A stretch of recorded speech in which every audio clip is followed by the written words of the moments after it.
आप लोग को मालूम ही है कि कल सुबह 7 बजे से घाटशिला की प्रबुद्ध मतदाता मंडल अपने आगामी 4 वर्षों के लिए अपने जनप्रतिनिधि का चुनाव करने जा रहे हैं।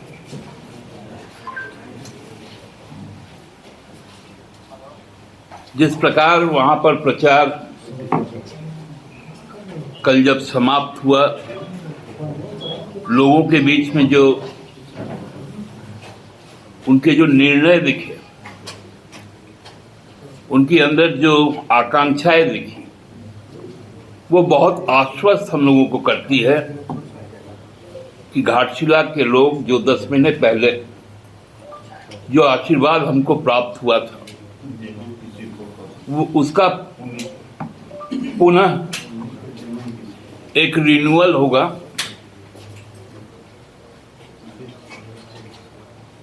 और एक बड़े जनादेश के साथ हम लोग 14 तारीख को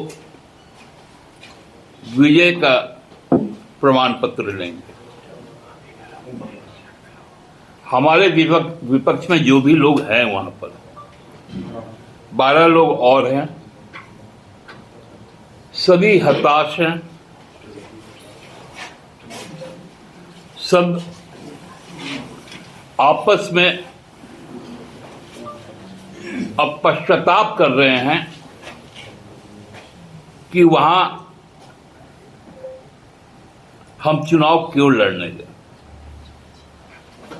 खासकर भारतीय जनता पार्टी। क्योंकि घाटशिला के लोगों ने कई निर्णय लिए हैं। पहला निर्णय तो झारखंड राज्य के निर्माता, इस देश में आदिवासी, मूलवासी, शोषित, वंचित, मेहनतकश समाज के जो प्रतीक पुरुष थे, आदरणीय गुरुजी दिशम गुरु शिबू सोरेन जी के प्रति उनको श्रद्धांजलि देना है।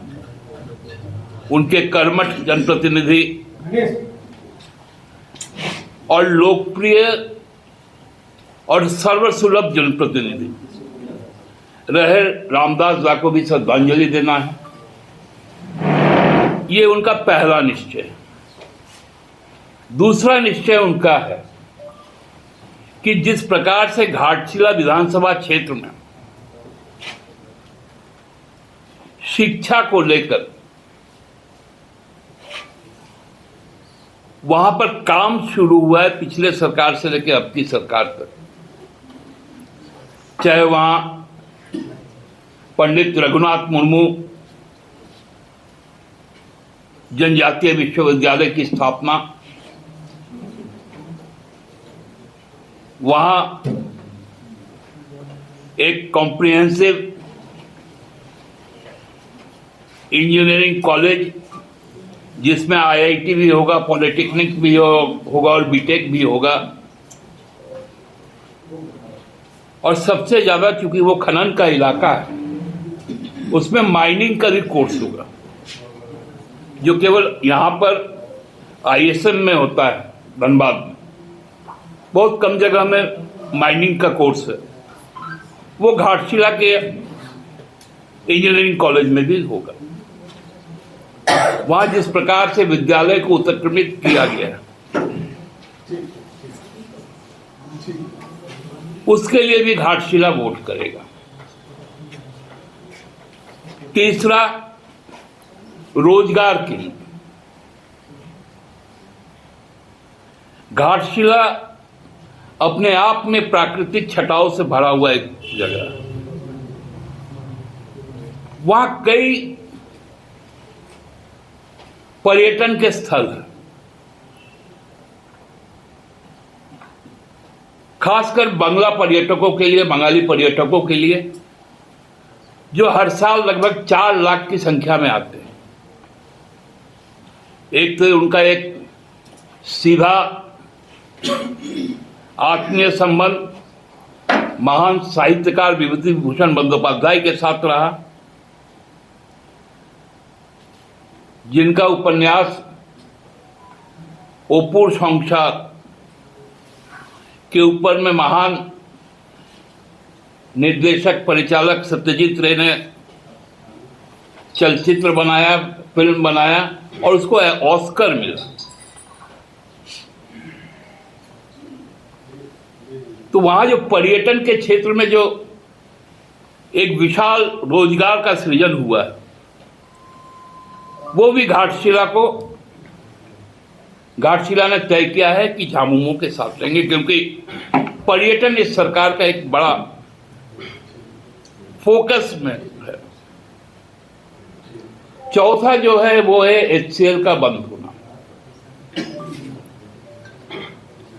हम लोग सबको ही जानते हैं कि ICC जो बाद में HCL हुआ है, हिंदुस्तान कॉपर लिमिटेड, पहले इंडियन कॉपर कंपनी थी, वहां मोदी जी के 14 के आने के बाद उस कारखाने को जिस प्रकार से बंद कर दिया गया और वहां के जो ताम्र अयस्क है वो पूरा का पूरा निजी हाथ में बिरला कॉपर कंपनी को गुजरात को भेज दिया जाता है।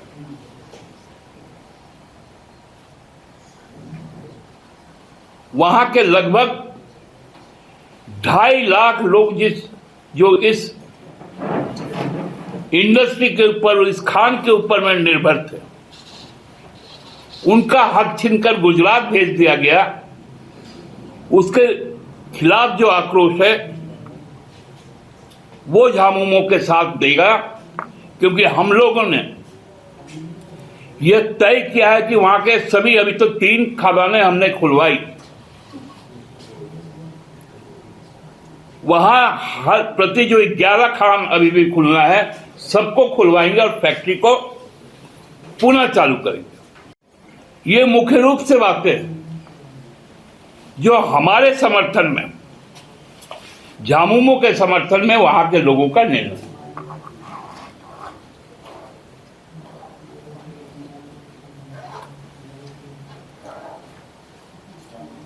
अब वहां पर जो हमारे खासकर भारतीय जनता पार्टी के साथ के जो नेतागण,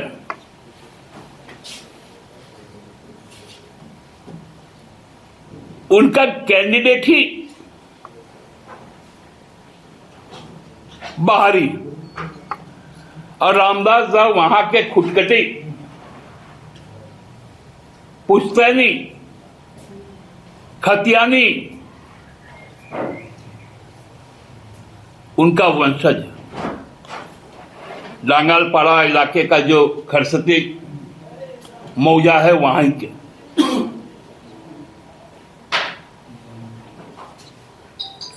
ये स्थानीयता, आदिवासी के प्रति, जनजाति जीवन के प्रति हेमंत सरकार की सोच, मूलवासियों के प्रति हेमंत सरकार की सोच, बंग भाषी लोगों के लिए, बंगला भाषी लोगों के लिए उनकी सोच, उनके सामाजिक कल्याण, महिलाओं का सशक्तिकरण, युवाओं को रोजगार, और सबसे बड़ी बात है कि शिक्षा। क्योंकि गुरुजी भी कहा करते थे अपने जीवन काल में, पढ़ो लिखो,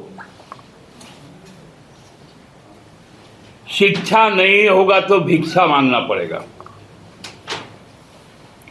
और शिक्षा के क्षेत्र में जो अभूतपूर्व कार्य रामदास दास ने किया, जो हेमंत सोरेन की सरकार ने किया, वो हमको बहुत बल प्रदान करता है घाटशिला चुनाव को जीतने के लिए। हमको लगता है कि वहां पर इस चुनाव के नतीजे कुछ राजनीतिक दिशा और दशा भी तय करेंगे।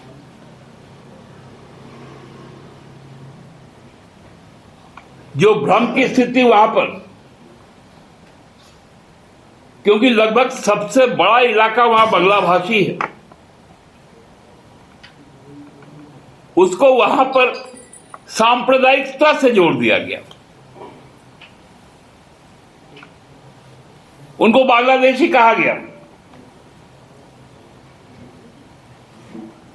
यही बात उन्होंने कहा था बहरागोड़ा में। नतीजा क्या आया?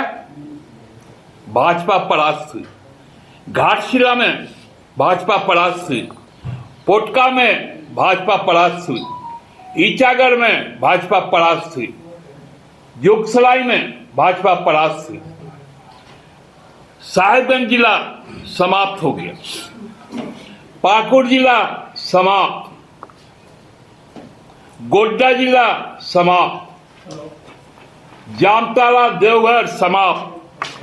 केवल एक विधानसभा क्षेत्र जो संथाल परगना का जरमुंडी है, जहां सबसे नगण्य संख्या में बांग्ला भाषा बोली जाती है, केवल वहीं पर उनको सफलता मिली थी। और जहां जहां बांग्ला भाषी उनका जिस प्रकार से अपमान किया जा रहा है, उनको बांग्लादेशी बोलकर, उनको मुसलमान के साथ जोड़कर, जबकि वहां पर हर मूलवासी आदिवासी मनसा पूजा भी करता है, काली पूजा दुर्गा पूजा भी करता है, कीर्तन हरिनाम भी करता है।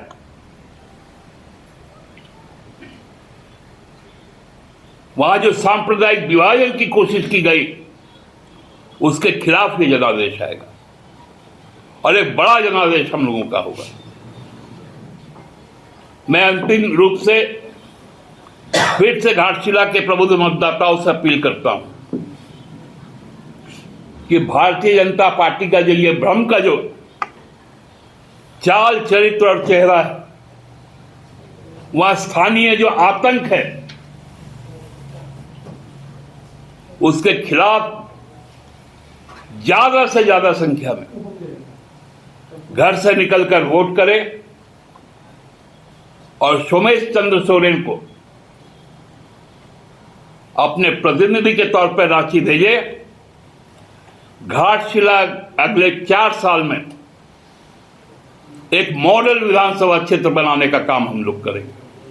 धन्यवाद। दादा, हम लोग सीधे तौर पे वहां पर चुनाव के हिस्से है नहीं, लेकिन जो सूचनाएं हैं उसमें हमको लगता है कि यदि मतलब एनडीए का तो एक रूप है और उसका तो 3 रूप और भी है। ए उसका सीबीआई है, बी उसका ईडी है और सी उसका चुनाव आयोग। यदि एनडीए का एबीसी ने काम नहीं किया तो अगले 15, 16, 17 जब भी हो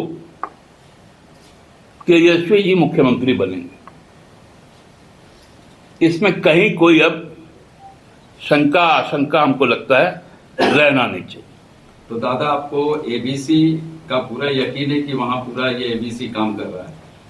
सूचनाएं तो ऐसी ही आ रही हैं जिस प्रकार माननीय गृहमंत्री ने अपने अंतिम दिन के संबोधन में कई जगह कहा।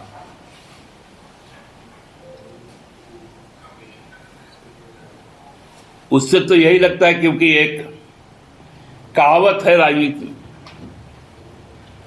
खासकर हिंदी हॉटलैंड में, कि यदि भाजपा चुनाव जीतती है तब तो सरकार बनाती है, लेकिन यदि चुनाव नहीं जीतती है तो सरकार जरूर बनाती है। ये आप लोगों ने मध्य प्रदेश में भी देखा, ये आप लोगों ने महाराष्ट्र में भी देखा, ये कर्नाटका में भी देखने को मिला था। तो यही एक, और ये आशंका इसलिए है और उसके खिलाफ बिहार तैयार। हमको लगता है पूरे देश में यदि सबसे सचेत और सजग कोई राजनीतिक राज्य है तो बिहार। बिहार ना वोट चोरी होने देगा, न एबीसी का कोई जलवा वहां काम करेगा। दादा, एक और सवाल है, कहा कि संथाल परगना अब जोल्हा परगना बन गया। जोल्हा माने मुस्लिम। यही तो विडंबना है। कि आज से लगभग 11 महीने पूर्व जो सामाजिक समरसता, मूलवासी आदिवासी की एकता, यहाँ की सांस्कृतिक धरोहर, यहाँ के मान्यताओं को पूछता था अपने 4 दशक के राजनीतिक जीवन में, ऐसा कौन सा बात हो गया कि वो 11 महीने में क्या से क्या बोलने लगे। और वो इतने अब हताश है। कल का उनका यदि प्रेस वार्ता आप लोगों ने भी तो कवर ही किया, हमने तो देखा कि जिस प्रकार निरुत्तर होकर उनका एक रूप सामने आया, वो बताता है कि कितना विचलित और कितना हताश वह पूर्व मुख्यमंत्री। जी, आप आनंदित महसूस करते हैं आंसू? देखिए, तब उनको सम्मान का ही अर्थ नहीं मालूम। जिनको अपमान मालूम है उनको सम्मान पहले मालूम होना चाहिए। जिस व्यक्ति ने त्याग करके अपना सर्वश्रेष्ठ स्थान उनको दिया, वो सम्मान को यदि वो नहीं समझ पाए तो फिर उनको अपमान कैसे हुआ, ये तो वही परिभाषित कर सकते हैं। चुनाव प्रचार में देखा कि बैल भी दौड़ने लगा था। बैल तो दौड़ ही रहा है, वहां 12 को तो बैल चुनाव लड़ ही रहा है। और वो सब ऐसा बैल है, अनगाइडेड मिसाइल है। आप किस बैल की बात कर रहे हैं? अरे वहां से एक ही प्रतिनिधि है।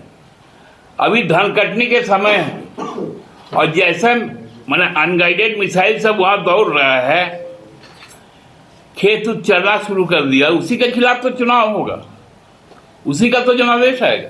दादा, चुनाव बाद समीक्षा की जाएगी। झारखंड में भी गठबंधन कहा गया था। पहले तो चुनाव कल का हो जाने दीजिए, 14 को रिजल्ट आ जाने दीजिए। बंधु, हम गुंगा नहीं हो जाएंगे। हम भाजपा के लोग नहीं हैं कि हम निरुत्तरित होते हैं और आंख से पानी गिरता है। हम संघर्ष के लोग हैं और संघर्ष के दौरान आंसू नहीं गिराया जाता।